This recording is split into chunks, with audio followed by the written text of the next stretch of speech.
আসসালামু আলাইকুম দর্শক, দেখেন আরেকটা ট্রেন আসতেছে, কিন্তু লাইটটা খুবই অল্প আলো দিচ্ছে। এর কারণ হচ্ছে ট্রেনটা যে দিক থেকে আসতেছে সেই দিকে কিন্তু অনেক নিচু নিচু হওয়ার কারণে, যেহেতু ট্রেনের লাইটগুলো ট্রেনের ইঞ্জিনের জেনারেটর থেকে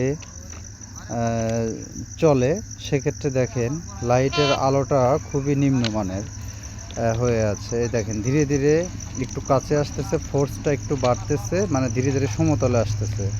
এই কারণে দেখেন যে আলোটা কিন্তু বেড়ে যাচ্ছে। এই দেখেন এখন কত আলো, হ্যাঁ আপনারা দেখতে থাকেন।